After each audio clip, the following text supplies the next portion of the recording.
आइए दोस्तों शुरू करते हैं सितंबर 2025 का करंट अफेयर्स। ये सितंबर 25 का है दोस्तों, यहाँ 24 लिखा गया है, गलत है, ये 2025 होगा। तो चलिए शुरू करते हैं। पहला है भारत और ब्रिटेन के बीच मध्य व्यापार समझौता हुआ है। अभी हाल ही में भारत और ब्रिटेन मध्य व्यापार दोनों ने समझौता कर लिया है मुख्य व्यापार पर। तो इसे कहा जा रहा है comprehensive economic and trade agreement, यानी कि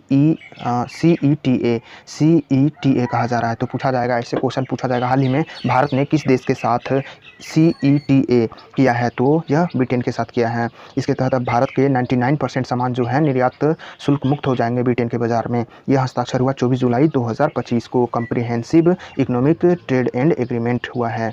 तो यह किसी यूरोपीय देश के साथ दूसरा मुक्त व्यापार समझौता है, व्यापक मुक्त व्यापार समझौता है दूसरा। इससे पहले भारत मुक्त व्यापार समझौता कर चुका है किसके किसके साथ? EFTA यानी कि economic free trade agreement, Iceland, Liechtenstein, Norway, Switzerland है। किस देश के प्रधानमंत्री को विवादित फोन कॉल के लीक के कारण निलंबित किया गया है? तो यह थाईलैंड के प्रधानमंत्री थे जिनका नाम था पेंटोगार्टन सिनवात्रा। पेंटोगार्टन सिनवात्रा को इस्तीफा देना पड़ा। फुमथाम वेचा या चाई को बनाया गया।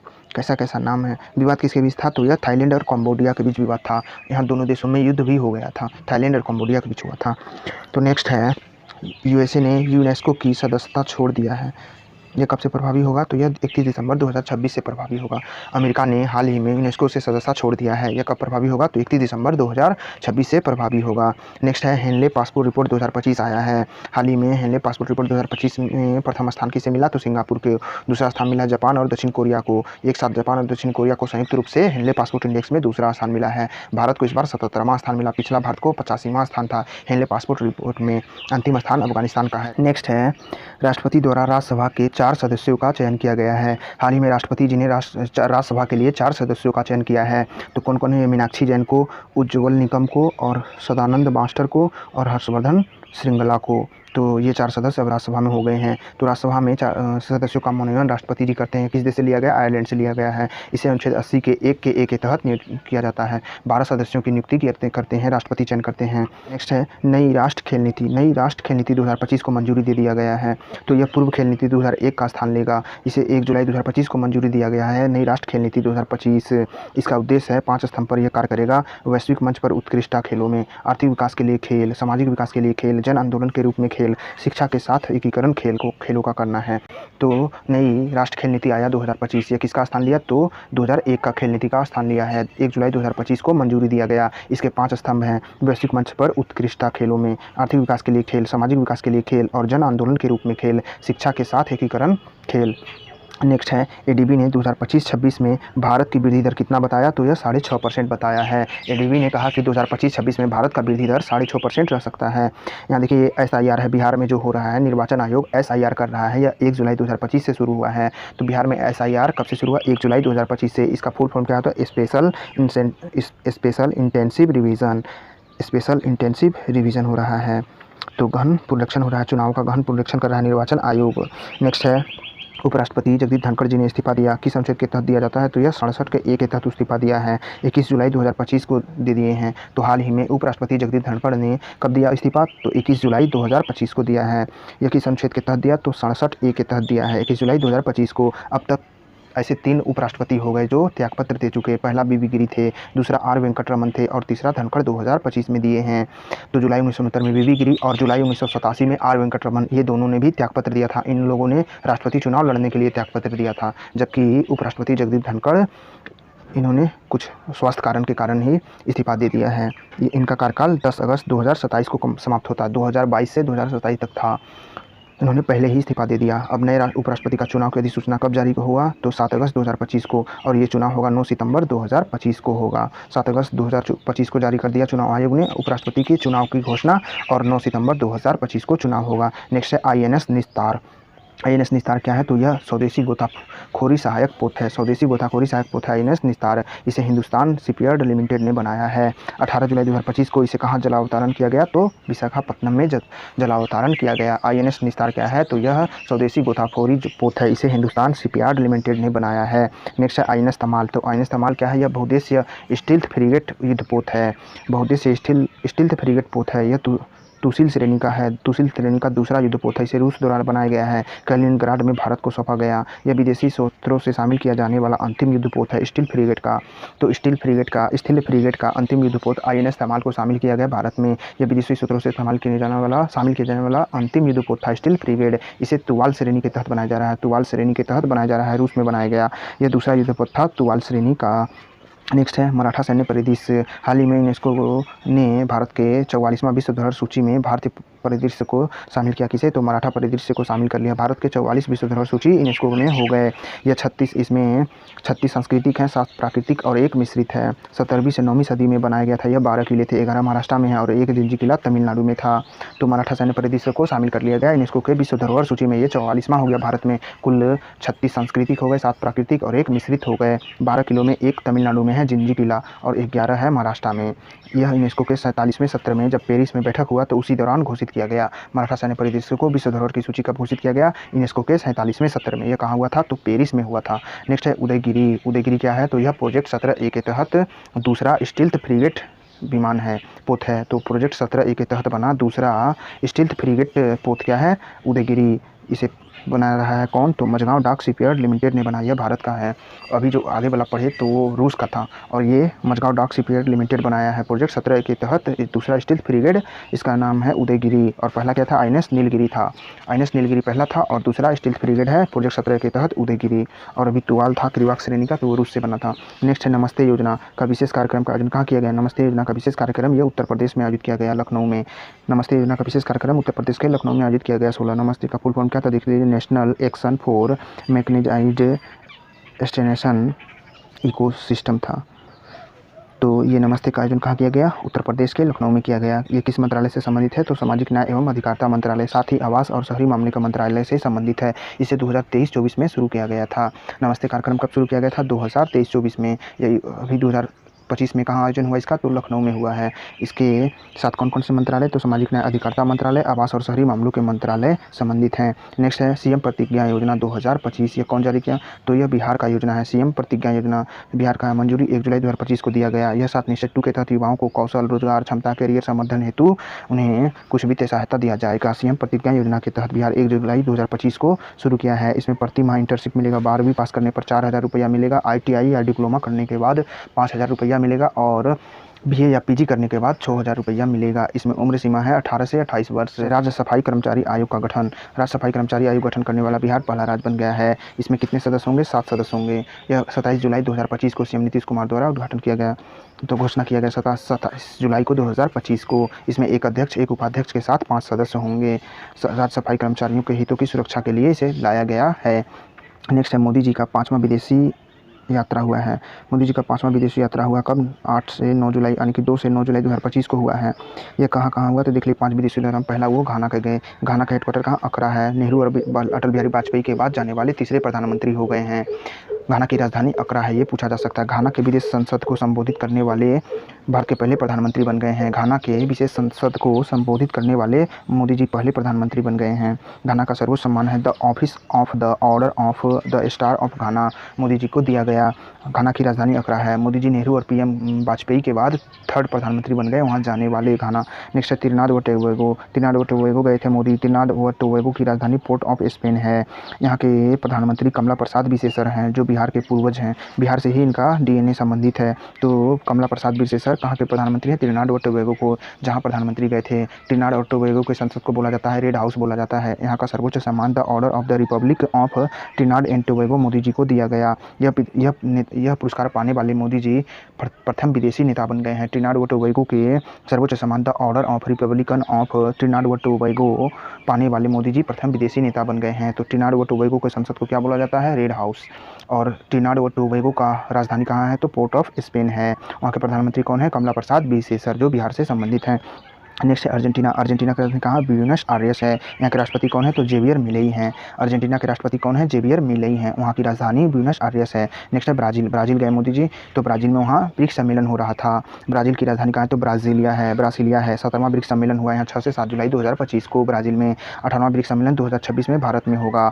Grand collar of the nation order of the southern cross Modi ji को सम्मानित किया गया है। ब्रिक्स का महत्व देखें तो ब्रिक्स में जनसंख्या 48% है। दुनिया की कुल जनसंख्या का 48%, जबकि GDP 39% है और लैंड 36% है, जबकि व्यापार 24%। ब्रिक्स देशों में दुनिया के कुल व्यापार का कितना व्यापार होता है, तो 24% व्यापार होता है। ब्रिक्स देशों का जीडीपी कितना है, संयुक्त रूप से 39% है और जनसंख्या ब्रिक्स देशों में है कुल विश्व का 48% लगभग आधी आबादी मान सकते हैं 48%, जबकि लैंड 36% कवर करता है ब्रिक्स देश। नेक्स्ट है नामीबिया। नामीबिया का हेडक्वार्टर विंडहॉक है और यहाँ के नए राष्ट्रपति बने हैं नुटम्बो नंदी नेतवा बने हैं। यहाँ नामीबिया के नए राष्ट्रपति बने हैं, जबकि नामीबिया की राजधानी है विंडहॉक। यूपीआई अपनाने के लिए लाइसेंसिंग समझौता पर हस्ताक्षर करने वाला नामीबिया पहला देश बन गया है। तो नामीबिया का सर्वोच्च सम्मान order of the most ancient Welwitschia mirabilis दिया गया है और यूपीआई अपनाने के लिए लाइसेंसिंग समझौता हस्ताक्षर करने वाला नामीबिया पहला देश बन गया। नामीबिया की हेडक्वार्टर कहाँ, तो विंडहॉक है। नेक्स्ट है एससीओ रक्षा मंत्रियों का सम्मेलन 2025 कहाँ हुआ, तो चीन के किंगदाओ शहर में हुआ है। एससीओ के रक्षा मंत्रियों का सम्मेलन 2025 में कहाँ हुआ, शंघाई सहयोग संगठन का, तो किंगदाओ चीन में हुआ है। पहलगाम आतंकी हमला के संगठन जो है टीआरएफ को द रेजिस्टेंट फ्रंट को आतंकवादी संगठन घोषित किया किसने, तो अमेरिका ने। नेक्स्ट है नाटो शिखर सम्मेलन 2025 कहाँ हुआ, तो यह नीदरलैंड के हेग में हुआ है।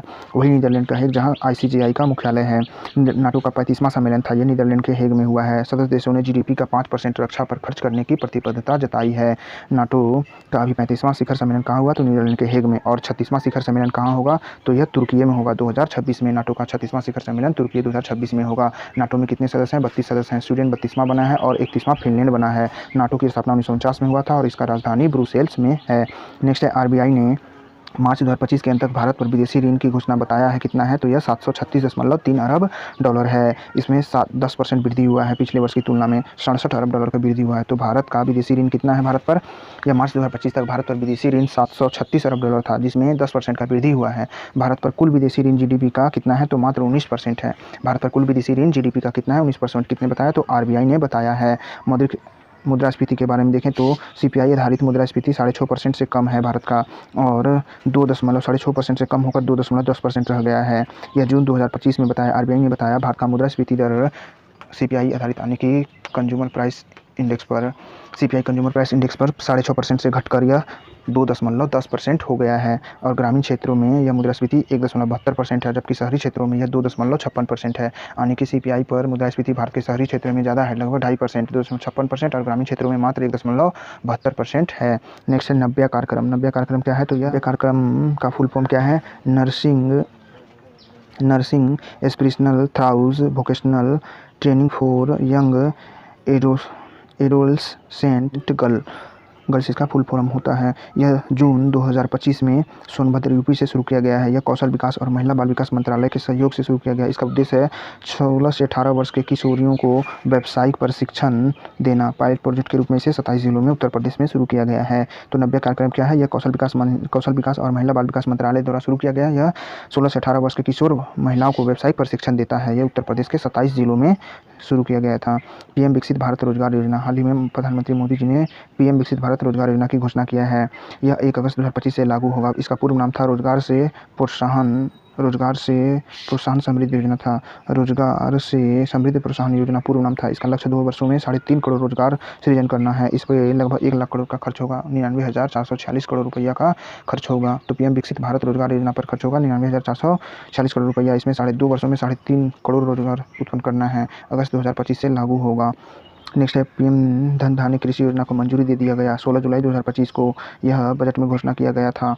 6 वर्षों के लिए इसे लाया जाएगा। 2025-26 में 100 जिलों में इसे लागू किया गया है। इसका उद्देश्य है कृषि उत्पादकता और उत्पादन में वृद्धि करना, फसल विविधीकरण को बढ़ावा देना, अन्न भंडार को बढ़ाना। तो हाल ही में पीएम धन धान्य कृषि योजना बजट में घोषित किया गया था। इसे कब मंजूरी मिला, तो यह 16 जुलाई 2025 को इसे मंजूरी मिल चुका है। इसका उद्देश्य है कृषि उत्पादन और उत्पादकता को बढ़ाना, फसल विविधीकरण को बढ़ाना और अन्न भंडार को बढ़ाना। 2025-26 में 100 जिलों में शुरू किया गया है। यह 6 वर्षों के लिए लाया गया है। 3 जिलों का चयन किया गया। इसमें जिलों का चयन 3 आधार पर किया गया है। कम उत्पादकता वाले जिलों का, कम फसल सघनता वाले जिलों का और अल्प ऋण वितरण वाले जिलों को शामिल किया गया। इसमें 24,000 रुपया खर्च होगा। 24,000 करोड़ रुपया खर्च होगा। प्रत्येक राज्य से कम 1 जिला जरूर चयन किया जाएगा। तो पीएम धन धान्य कृषि योजना के तहत जिलों का चयन 3 आधार पर कम उत्पादकता वाले, कम फसल सघनता वाले और अल्प ऋण वितरण वाले जिलों का चयन किया जाएगा। 24,000 करोड़ इसमें खर्च होगा और प्रत्येक राज्य से एक जिला इसमें चयन किया जाएगा। नेक्स्ट है भारत का कुल निर्यात किया गया है $210 अरब और कुल आयात किया है $230 अरब। यह इसमें वृद्धि हुआ 4.38% और 5.94% का वृद्धि हुआ है। कुल निर्यात में भारत का निर्यात में यानी कि ज़्यादा वृद्धि हुआ है। यह अप्रैल से जून 2025 में लगभग 6% और जिसमें और आयात में वृद्धि हुआ 4%। भारत का कुल शेष रहा लगभग $20 अरब का। व्यापार घाटा है भारत को $20 अरब का। निर्यात किया $210.31 अरब और आयात किया $230 अरब। भारत को व्यापार घाटा होता है $20 अरब। यह अप्रैल से जून 2025 का था। भारत के निर्यात में ज़्यादा वृद्धि हुआ है लगभग 6% और 4.38% आयात में वृद्धि हुआ। नेक्स्ट है राष्ट्रीय चिकित्सा आयोग के अध्यक्ष किसे बनाया गया है? तो अभिजात सेठ को बनाया गया है। राष्ट्रीय चिकित्सा आयोग के अध्यक्ष किसे बनाया गया? अभिजात सेठ को बनाया गया है। नेक्स्ट है नए राज्यपालों की घोषणा किया गया है। असीम कुमार घोष हरियाणा के राज्यपाल बनाए गए। अशोक गजपति राजू बनाए गए गोवा के राज्यपाल बनाए गए। कविंद्र गुप्ता बनाए गए। कविंद्र कुमार गुप्ता को लद्दाख का राज्यपाल बनाया गया है। नए राज्यपालों में असीम कुमार घोष कहाँ के राज्यपाल बनाए गए? हरियाणा के राज्यपाल। अशोक गजपति राजू को बनाया गया कहाँ? गोवा के राज्यपाल। जबकि कविंद्र कुमार गुप्ता को बनाया गया लद्दाख का राज्यपाल बनाया गया है। नेक्स्ट है एप्पल के CEO कौन बने हैं? सभी खान बने हैं। हिंदुस्तान यूनिलीवर के महिला CEO बने हैं। कौन बने हैं? पहली महिला CEO प्रिया नायर बनी हैं। तो हिंदुस्तान यूनिलीवर की पहली महिला CEO बनी प्रिया नायर बनी है। और एप्पल के सभी खान बने हैं। रॉ के प्रमुख कौन बने हैं? पराग जैन बने हैं रॉ के प्रमुख। LIC के CEO कौन बने? तो आर दोराईस्वामी बने हैं। LIC के CEO आर दोराईस्वामी बने हैं। इरिडा के चेयरमैन बने हैं अजय सेठ। इरिडा के चेयरमैन कौन बनाए गए हैं? अजय सेठ बनाए गए हैं। LIC के CEO बने आर दोराईस्वामी बने हैं। और रॉ के प्रमुख कौन बने हैं? तो रॉ के प्रमुख पराग जैन बने हैं। नेक्स्ट है बाल साहित्य पुरस्कार 2025 साहित्य अकादमी द्वारा दिया जाता है। ये बाल साहित्य पुरस्कार 2025 इस बार दिया गया है। सुशील शुक्ला को दिया गया हिंदी का बाल साहित्य पुरस्कार 1/12 के लिए दिया गया है। अंग्रेजी का दिया गया नितिन कुशलप्पा को दिया गया है अंग्रेजी के लिए। साउथ इंडियन माइट्स एंड फेवल्स रिटोल्स के कारण नितिन कुशलप्पा को अंग्रेजी का बाल साहित्य पुरस्कार 2025 दिया गया। जबकि हिंदी का बाल साहित्य पुरस्कार दिया गया सुशील शुक्ला को 1/12 के लिए। नेक्स्ट है युवा साहित्य पुरस्कार। साहित्य अकादमी का युवा साहित्य पुरस्कार 2025 में दिया गया। हिंदी के लिए पार्वती तिर्की को दिया गया फिर के लिए। जबकि अंग्रेजी का दिया गया है अहैत कोट्टारी को दिया गया। अहैत कोट्टारी को Siddharth the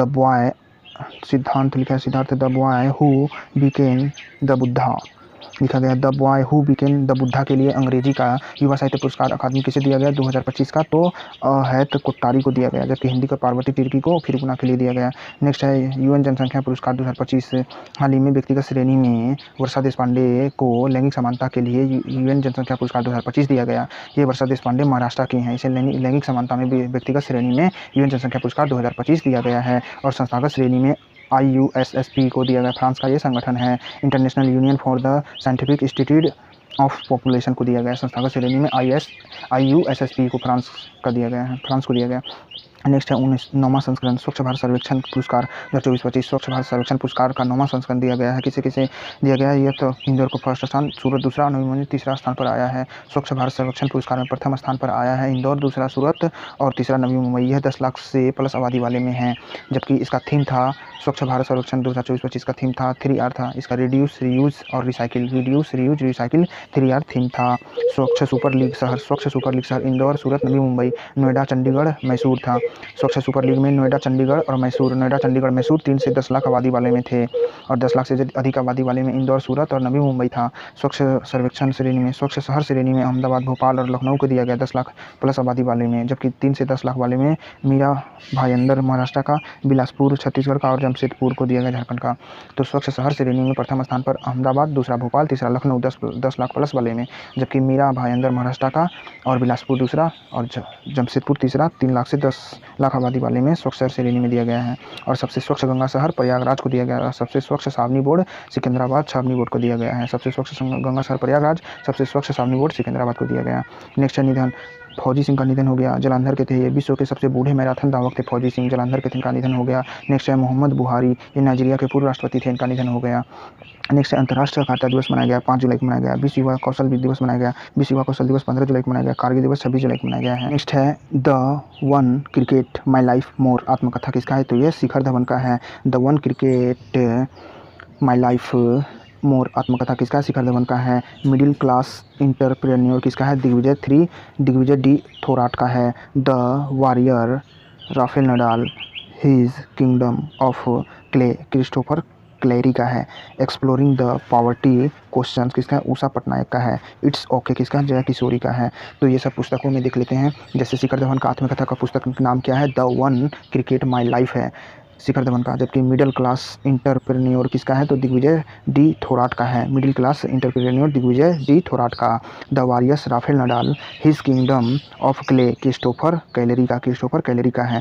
exploring the poverty question Usha Patnaik का है। जबकि इट्स ओके किसका है, जया किशोरी का। नेक्स्ट है, बेंगलुरु यूनिवर्सिटी का नाम बदलकर किसके नाम पर रख दिया गया, तो यह मनमोहन सिंह के नाम पर रख दिया गया है। दिल्ली के राष्ट्रीय जन सहयोग एवं बाल विकास संस्थान का नाम किसके नाम पर कर दिया गया, तो सावित्रीबाई फूले राष्ट्रीय महिला एवं बाल विकास नाम कर दिया गया। दिल्ली के राष्ट्रीय जन सहयोग एवं बाल विकास संस्थान का नाम सावित्रीबाई फूले राष्ट्रीय महिला बाल विकास संस्थान रख दिया गया है। नेक्स्ट है युद्धाभ्यास, आक्रमण युद्धाभ्यास भारत वायुसेना प्लस राजस्थान में किया गया है। आक्रमण युद्धाभ्यास भारत वायुसेना कहाँ कर राजस्थान में किया है यह। तो IRCTC ने स्वतंत्रता दिवस के अवसर पर स्वर्णिम भारत यात्रा ट्रेन चलाने की घोषणा किया है। इसके तहत स्वतंत्रता आंदोलन से जुड़े स्थलों का भ्रमण किया जाएगा। तो स्वर्णिम भारत यात्रा किसने शुरू किया है, तो रेलवे ने यह किया। IRCTC ने यह भारत में स्वतंत्रता आंदोलन से जुड़े स्थलों का भ्रमण करेगा। नेक्स्ट है, अखिल भारतीय खो खो महासंघ के फिर से अध्यक्ष किसे बनाया गया है, तो इसे सुधांशु मित्तल को बनाया गया है। अखिल भारतीय खो खो महासंघ के फिर से अध्यक्ष किसे बनाया गया, सुधांशु मित्तल को बनाया गया। 5वां खेलो इंडिया यूनिवर्सिटी गेम्स का शुभारंभ कहाँ लॉन्च किया गया, यह जयपुर में। 5वां खेलो इंडिया यूनिवर्सिटी गेम नवंबर 2025 में कहाँ होगा, तो यह राजस्थान के जयपुर में होगा यूनिवर्सिटी गेम। नेक्स्ट है, महिलाओं का फीडे विश्व कप जीतने वाली पहली भारतीय महिला खिलाड़ी कौन बन गई हैं, महिलाओं का फीडे विश्व कप जीतने वाली पहली भारतीय महिला दिव्या देशमुख बन गई हैं। ये कोनोरू हम्पी को हराया है। चौथा भारतीय महिला ग्रैंड मास्टर बन गई हैं। इसी तरह से दिव्या देशमुख भारत की चौथी महिला ग्रैंड मास्टर बन गई है। इन्होंने महिलाओं का फीडे विश्व कप जीतने वाली भारत की महिला खिलाड़ी पहली बन गई हैं, कोनोरू हम्पी को हराकर जीती हैं। नेक्स्ट है, विंबलडन टेनिस खिलाड़ी, ये पुरुष का जीतक यानिक सिनर ने जीता है, इटली का है यानिक सिनर, और कार्लोस अल्काराज जीता रहा है। जबकि महिला इगा स्वियाटेक ने जीता है, ये पोलैंड की हैं। अमांडा अनिसिमोवा USA की हैं, जो कि उपविजेता हैं। तो विंबलडन टेनिस का खिताब पुरुष खिताब किसने जीता है, यानिक सिनर। कार्लोस अल्काराज उपविजेता, जबकि महिला इगा स्वियाटेक जीती हैं, पोलैंड की। उपविजेता अमांडा अनिसिमोवा अमेरिका की थी। नेक्स्ट है, भारत के युवा बैडमिंटन खिलाड़ी आयुष शेट्टी ने अमेरिका में आयोजित US ओपन सुपर 300 में पुरुष वर्ग का खिताब जीता है। तो किसने जीता, आयुष शेट्टी। कहाँ, भारत के युवा बैडमिंटन खिलाड़ी हैं आयुष शेट्टी ने, अमेरिका में हुआ है, जो कि US ओपन सुपर 300 का पुरुष वर्ग का खिताब जीत लिया आयुष शेट्टी ने। नेक्स्ट है, तीनों प्रारूप में शतक लगाने वाली पहली भारतीय महिला क्रिकेटर कौन बन गई हैं, क्रिकेट के तीनों स्मृति मांधाना बन गई हैं। तीनों प्रारूप में शतक लगाने वाली। ICC के नए CEO कौन बने हैं, संजू गुप्ता बने हैं। पुरुषों का फीफा रैंकिंग भारत का 133वां स्थान है, जबकि अर्जेंटीना फर्स्ट स्थान पर है। तो ICC के नए CEO कौन बन गए, संजू गुप्ता बन गए हैं। पुरुषों के फीफा रैंकिंग में भारत की रैंकिंग का 133वां स्थान आया है और अर्जेंटीना प्रथम स्थान पर आया है। नेक्स्ट है, किसने भारत की पहली जातिगत जनजातीय जीनोम परियोजना शुरू किया है, तो गुजरात शुरू किया है। भारत की पहली जनजातीय जीनोम परियोजना किसने शुरू किया, तो गुजरात शुरू किया। किस राज्य ने त्वचा बैंक शुरू किया है, केरल शुरू किया है, त्वचा बैंक शुरू किया है। तिरुवनंतपुरम मेडिकल कॉलेज में त्वचा बैंक शुरू किया है, केरल ने। नेक्स्ट है, भारत का पहला अंतर्राष्ट्रीय स्तर का मान्यता प्राप्त अश्वरोग मुक्त कक्ष कहाँ स्थापित हुआ था, यूपी के मेरठ में स्थापित हुआ है। नेक्स्ट का पहला पूर्णतः AI आधारित संचालित है, AI संचालित फिनटेक कौन सा है, तो नेक्स्ट बैंकिंग है। नेक्स्ट बैंकिंग क्या है, तो यह नेक्स्ट बैंकिंग भारत का पूर्णतः AI संचालित फिनटेक है। नेक्स्ट है, नवीकरण ऊर्जा मंत्रालय रिपोर्ट 2025। भारत में कुल ऊर्जा क्षमता हो गया है 485 गीगावाट, जिसमें से ताप विद्युत का है 49.9% है, 242 गीगावाट है, और जबकि 50.1% हो गया है हरित ऊर्जा, 243 गीगावाट से प्लस हो गया है। तो भारत का कुल नवीकरण ऊर्जा क्षमता 50% को पार कर गया है। 2025 में कुल 485 गीगावाट भारत का ऊर्जा क्षमता है, जिसमें से ताप विद्युत का मात्र लगभग 50% है, 49.9%, और हरित ऊर्जा हो गया है 50.1% का। बड़ी जल विद्युत क्षमता है 49 गीगावाट का। भारत में बड़ी जल विद्युत क्षमता कितना वाट का, 49 गीगावाट का। परमाणु ऊर्जा क्षमता भारत में 9 गीगावाट का हो गया है। सौर ऊर्जा, पवन ऊर्जा, लघु जल विद्युत और प्लस बायोगैस को मिलाकर 185 गीगावाट का क्षमता हो गया है। सौर, पवन, लघु जल विद्युत और बायोगैस मिलाकर 185 गीगावाट का हो गया है। नेक्स्ट है, युवा आध्यात्मिक शिखर सम्मेलन कहाँ किया गया, तो युवा आध्यात्मिक शिखर सम्मेलन यह वाराणसी उत्तर प्रदेश में किया गया है। विकसित भारत के लिए नशामुक्त युवा, RPF की पहली महिला महानिदेशक सोनाली मिश्रा बन गई। RPF की पहली महिला महानिदेशक सोनाली मिश्रा बन गई। नीति आयोग उत्तर पूर्व SDG रैंक है कितना, दूसरा रैंक आया है। फर्स्ट स्थान पर हनथियल मिजोरम का बना है, बन गया है। सेकंड गोमती जिला त्रिपुरा का बन गया, सेकंड गोमती जिला। नीति आयोग उत्तर पूर्व SDG रैंक में गोमती जिला सेकंड बन गया, प्रथम जिला मिजोरम का हथियल जिला है।